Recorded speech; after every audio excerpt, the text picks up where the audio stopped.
اپنے رب کے نام کی قربانی کرو۔ ارشاد ربانی ہے، فَصَلِّ لِرَبِّكَ وَانْحَرْ، اپنے رب کے لیے نماز پڑھو اور قربانی کرو۔ قربانی کا مقصد اللہ تعالیٰ کو نہ تو قربانی کا گوشت پہنچتا ہے نہ خون، بلکہ اسے تمہارا تقویٰ پہنچتا ہے۔ فرمان مصطفیٰ صلی اللہ علیہ وآلہ وسلم ہے، فربا و تر و تازہ قربانیاں کرو کہ وہ پل صراط پر تمہاری سواریاں ہوں گی۔ فرمان مصطفیٰ صلی اللہ علیہ وآلہ وسلم ہے، بروز قیامت قربانی کا جانور اپنے خون اور گوشت کے ساتھ لایا جائے گا اور 70 گنا اضافے کے ساتھ تمہارے میزان میں رکھا جائے گا۔ جس نے اپنی قربانی پر ثواب کی امید رکھتے ہوئے خوش دلی کے ساتھ قربانی کی، وہ جانور اس کے لیے جہنم سے حجاب رکاوٹ ہوگا۔ قربانی کا جانور خریدتے وقت دھوکہ۔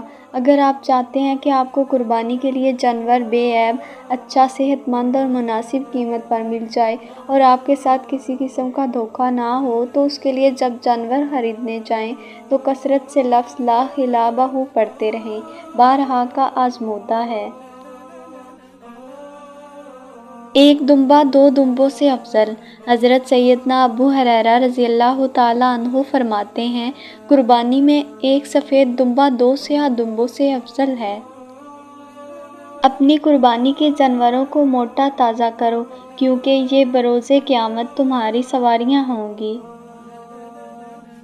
قرض لے کر قربانی۔ اگر کسی پر قربانی واجب ہے اور اس وقت اس کے پاس روپے نہیں، تو قرض لے کر یا کوئی چیز فروخت کر کے قربانی کا جانور حاصل کریں اور قربانی کریں۔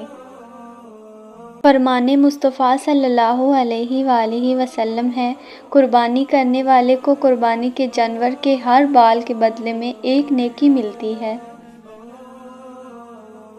اس عید پر صرف جانور ہی قربان مت کریں، اپنی ضد، انا، حسد اور بدگمانی کو بھی قربان کیجیے۔ دل صاف کریں تاکہ قربانیاں قبول ہو جائیں۔